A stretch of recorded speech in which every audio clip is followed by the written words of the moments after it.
Imagine walking into a bank to pay off a massive credit card bill. You step up to the counter, but instead of handing over cash or a check, you just confidently slide a beautifully written 20-page essay right across the desk. Oh, I'm sure the bank teller would love that. Right. Like, this essay is an absolute masterpiece. It details this profound, elegant macroeconomic theory about why your debt shouldn't actually exist in the grand scheme of the universe. Yeah, and the teller would probably just stare at you for a long, uncomfortable moment and then laugh you straight out of the building. Exactly. Because they don't care. No, the bank doesn't care about the eloquence of your prose. I mean, they certainly don't care about your theoretical framework. They only care about the hard, verifiable fact of the money in the account. Right. The reality of the debt remains, no matter how beautifully you write about it. Exactly.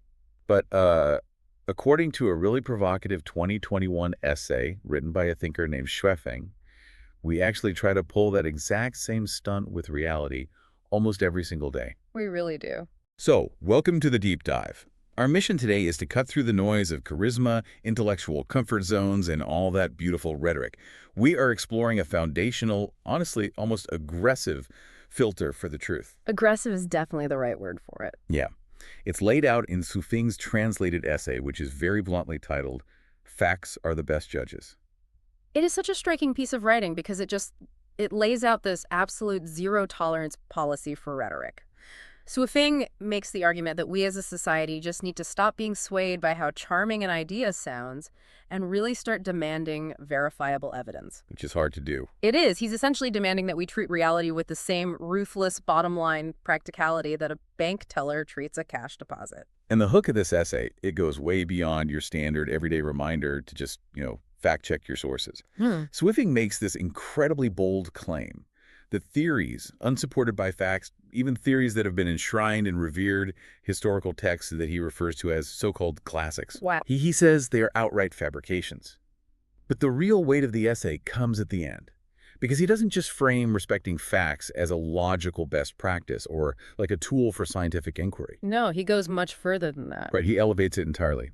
He claims that respecting facts is the basic morality of a human being. And that shift from just a cognitive process to a strict ethical duty is what makes this text so heavy and honestly so demanding of the reader. Yeah, it really puts you on the spot. It shifts the entire burden of truth.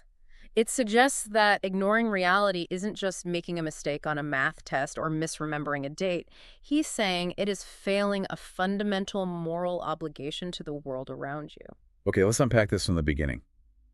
To arrive at the conclusion that facts are the basis of morality, Schueffing first has to completely dismantle the illusion of what he calls colorful and charming words. Right. He opens the essay with a complete and utter dismissal of language and theory as proof of anything.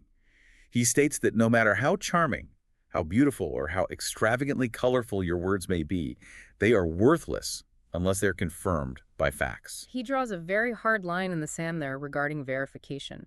Any conclusive discourse that lacks that factual verification isn't just viewed as incomplete, he actually labels it as inherently irrational. Yeah, he uses the word sophistry to describe the act of pushing these unverified theories. Yes. Let's define sophistry for a moment, because I think it carries a really specific weight here. That's a good idea. Sophistry essentially means using clever, complex, but ultimately false arguments, usually with the explicit intent to deceive someone or to obscure the truth. It's the intentional manipulation of logic to make a weak or false point look incredibly strong. And Schueffing targets the specific mechanics of how people use sophistry to argue their way out of confronting reality. He points out a fundamental logical fallacy that we see constantly, which is that you cannot prove the correctness of one theory by using another theory as your evidence. Right. He draws a direct, razor-sharp parallel here, noting that it is just like how a lie cannot prove itself not a lie by still another lie. Which brings us right back to that opening analogy of the credit cards. Exactly. Relying on theories to prove other theories, or using excuses to cover up excuses, is functionally the exact same thing as trying to pay off one credit card with another credit card. Right, you're just shuffling the debt around. Yeah, you shuffle the balances around, you avoid the late fees for a month, and the math might even look temporarily resolved on your monthly statement. You feel this sense of relief. But the actual debt, the underlying reality of what you owe, hasn't gone anywhere. Eventually, the actual bill comes due. And the text points out how people tend to react when that final bill arrives and reality actually sets in.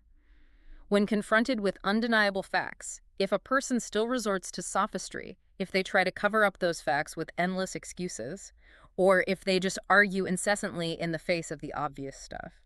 What does he say about them? Xuefeng simply concludes that this person is unreasonable. It's so blunt. And when you look at your own life or, just scroll through the news for 5 minutes, it's super uncomfortable to admit how often we settle for the beautifully written excuse instead of looking at the bank statement. Absolutely. We do it all the time. We see this trap of self-deception literally everywhere. It makes me wonder about the psychological mechanisms at play here. Why do we instinctually prefer shuffling the credit cards and stacking the lies, rather than just confronting the hard facts? Well, the essay touches on this by suggesting it is simply because it is incredibly easy to speak big and beautiful words. Beautiful words basically act as a cognitive shield. Where they protect us? Exactly. Facts, by their very nature, are rigid. They are cold, they are often deeply inconvenient, and they rarely align perfectly with our personal desires or our preferred political and social ideologies. It takes a lot less mental energy to accept a narrative that feels good than it does to rigorously verify a claim. Like, we see this dynamic in corporate environments all the time. Oh, definitely. Imagine a company has launched a product that is failing miserably. The sales numbers, the actual tangible facts are terrible. Right. But instead of admitting the failure, leadership will spend hours in a boardroom using phrases like market realignment or strategic paradigm shifts or audience recalibration. Yes, all those buzzwords. They build this fortress of corporate jargon to avoid saying the product is a flop. The beautiful words are a buffer against the pain of the fact. That corporate fortress is a perfect modern example of what Xuefeng is critiquing. But what's fascinating here is how he doesn't limit his attack to just everyday excuses or modern corporate spin. He actively attacks the most protected, culturally revered forms of these words, the so-called classics. Yeah, he goes right for the historical foundations. He doesn't give tradition a free pass just because it's old. Not at all. He argues explicitly that any theory proven unworkable, regardless of its status as a classic, is a fabrication. He views all theories and discourses not verified by facts as falsehoods that must be discarded. Wow. It doesn't matter to him if a philosophy or a doctrine has been taught for 1,000 years, or if it was written by a historically famous scholar. If it fails to manifest in tangible reality, it is a fabrication. That is a harsh, incredibly bright light to shine on the things we just accept through cultural osmosis. It really is. We tend to give certain ideas the benefit of the doubt, simply because they have a historical stamp of approval, or just because they sound profound when spoken by a person in a position of authority. Dismantling the so-called classics is a really heavy lift. It is. But having established that these grand theories are essentially atmospheric noise without proof, the essay shifts gears. It moves into how we actually go about demanding this proof in the real world. And it doesn't stay in the realm of high philosophy or academic debate either. The author introduces a standard of proof that is grounded, unpretentious, and almost comically tangible. I love this part. He creates a scenario involving a 200-kilogram Chinese cabbage. The cabbage test. Yes, the cabbage test. The standard he sets is remarkably simple. No. If someone claims that they can grow a 200-kilogram Chinese cabbage, they need to actually grow it. Right. They need to bring it to us, put it in front of us, and let us see the cabbage with our own eyes. Put the cabbage on the scale. Yeah. I love the sheer bluntness of this. It cuts through so much posturing. Like, if you make an agricultural claim, don't hand me a peer-reviewed paper on the nitrogen levels of the soil. Nope. Don't show me a sleek, beautifully designed presentation on the theory of agricultural optimization. Just show me the giant cabbage. Exactly. Show me the cabbage. It forces the abstract claim violently into the physical world. It's the ultimate demand for physical proof. But Xuefeng recognizes that not all claims are physical, right? Growing a cabbage is easy to verify with a scale. Sure. He doesn't stop there. He takes this exact same ruthless standard of physical proof and applies it to the abstract, to the things we usually consider immeasurable. He moves from agriculture to spiritual enlightenment. Right. He writes that if someone claims to be a Buddhist master, they must first educate a Buddha and let us see the result. Yeah. But wait, I can weigh a 200-kilogram cabbage. That is a clear, objective metric. But asking someone to literally educate a Buddha and show us the result as proof, Right. that feels like an impossibly high, almost paradoxical bar. Like, how do you measure a Buddha? A cabbage has mass, enlightenment doesn't. Is he being literal here, or is he just trying to make a broader point about the absurdity of these titles? It's a deliberate provocation to challenge the absurdity of the titles. Within the framework of his zero-tolerance policy, it functions as a strict demand that your output must be congruent with your labels. Okay, I see. The essay argues that big words only count when you can put them into practice. Otherwise, they are merely empty catchphrases. If a person chooses to adopt a title as monumental and spiritually significant as a master, the factual proof they provide to the world must be equally monumental. It forces a really uncomfortable level of accountability. You can't just hide behind the excuse that spiritual growth is invisible or highly subjective. Exactly. If you claim to have the ability to transform souls, his standard demands that you show the world a transformed soul. But even then, evaluating transformed soul is highly subjective. How does Yu Feng suggest we measure these facts when we are dealing with vast philosophical traditions that don't produce physical cabbages? He solves that problem by bringing the demand for proof down to the most mundane, intimate level of human existence possible. Okay. He tackles the idea of someone claiming to be a master of traditional Chinese culture.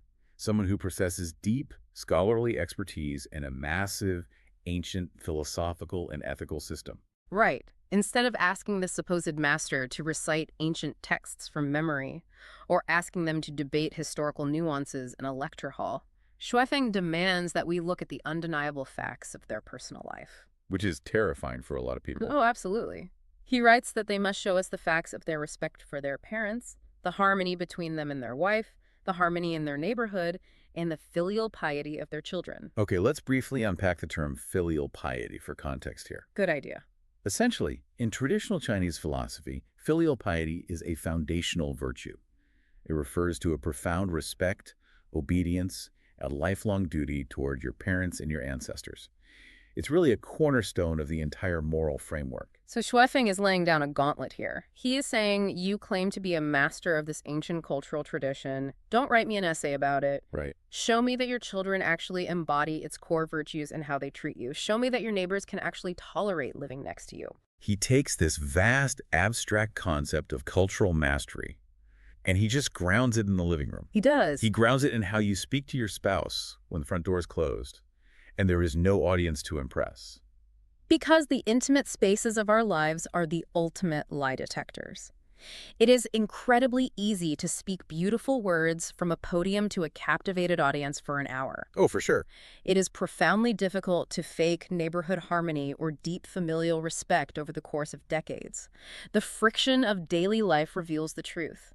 If the grand theory of traditional culture you preach doesn't produce the actual lived fact of a well-ordered, harmonious personal life, Then what is it? then claiming to be a master is just another colorful, empty word. It is a staggering pivot. It's the cabbage test applied directly to human character.